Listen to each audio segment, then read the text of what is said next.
विविध यंत्रे व अवजारे असे कितीतरी घटक आहेत की ज्यामुळे शेतकरी समृद्ध झाला आहे. शिवाय नुकसान भरपाई व पीक विमा अशा बाबींमुळे कोलमडलेला शेतकरी पुन्हा उभारी घेत आहे आणि सन्मानाचे जीवन जगत आहे. ज्या देशाचा शेतकरी समृद्ध तो देशही समृद्ध. पूर्वी खेडोपाडी लोक टोंबेल घेऊन उघड्यावर स्वच्छ जायचे. त्या स्त्रियांचा अंतर विचारू नका हो. गाडी आली की गाडी गेली की डाऊन, गाडी गेली की डाऊन अशी थट्टा व्हायची. परंतु आता घरोघरी स्वच्छता झाली. हा बदल नाही तर काय आहे.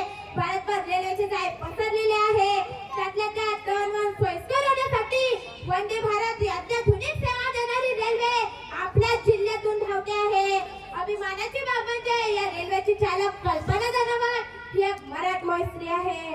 पूर्वी ज्या स्त्रिया चूल आणि मूल याच चौकटीत होत्या आज त्याच महिला सर्वच क्षेत्रात चमकत आहे.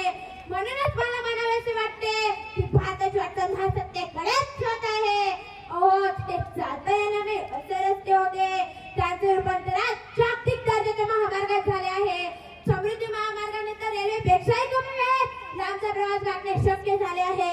शिवाय या मार्गावर काही अडचणी आल्यास तत्परतेने सुविधाही उपलब्ध आहे. मग मी माझ्या विरोधकांना विचारू इच्छिते समृद्धी महामार्ग हा भारतात नाही तर जपानमध्ये बनला आहे की काय? गावागावांना जोडणारी पंतप्रधान ग्राम सडक योजना ही काय रशियात आहे काय? मग ही महासत्तेकडे वाटचाल नाही तर काय आहे? आज आयटी क्षेत्रात भारताचे नाव अग्रगण्य आहे. मला या व्यासपीठावरून एक बाब विशेष जोडून सांगावीच वाटते की डॉक्टर विजय भाटकर यांनी जगाकडे सुपर कॉम्प्युटरची मागणी केली परंतु त्यांना जप्त नकार मिळाला.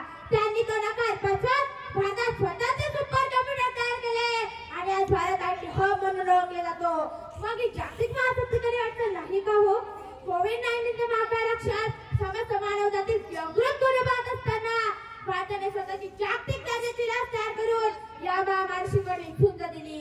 हीच लस भारताने अमेरिकेसारख्या महासत्ता देशालाही पुरवली.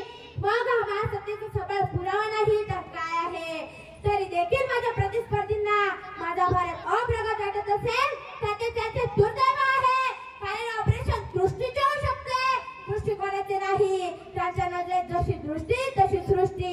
यावरून मी माझ्या विरोधकांना हे सांगू इच्छिते जा पक्षपात के मेरे जाल होते हैं वहाँ हुनरमंदों के सपने बेहाल होते हैं.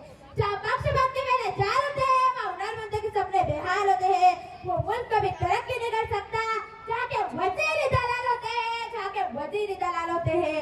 आजपर्यंत जो मामा आपण विधायक पाहत होतो आज त्याच नजरेच्या दक्षिण ध्रुव अभियान पाठवणारा भारत पहिला देश आहे. हे संतान अभिमानच नाही तर गर्व वाटतं की भारताची वाटचाल महासत्तेकडेच होत आहे. चांद्रयान 3 मोहिमेने जगाचा भारताकडे पाहण्याचा दृष्टिकोन जर बदललाच त्यासोबत जागतिक मानसन्मानही द्विगुणित झाला आहे. सोन्याची चिडिया म्हणून समजल्या जाणाऱ्या माझ्या देशाला गरीब देश म्हणून हिणावले जायचे परंतु आज भारताची अर्थव्यवस्था अतिशय भक्कम असून भारत हा बलाढ्य आणि धनाढ्य देश बनला आहे. पूर्वी आर्थिक अडचणींमुळे बरेच व्यवहार करण्यास अडचण यायच्या. रोकड सोबत बाळगता येत नव्हती तसे रोकड आपले झोपणीचेही होते. पण आता बँकिंग क्षेत्र इतके पुढे आहे UPI payment, RTGS, phone banking, net banking इत्यादी सुविधांमुळे बँकेत न जाता जगातील कोणत्याही कोपऱ्यातून आर्थिक व्यवहार करणे सोयीचे झाले आहे. नुसते सोयीचेच नाही तर सुरक्षितही झाले आहे. एवढे बोलून मी माझे भाषण बदलले.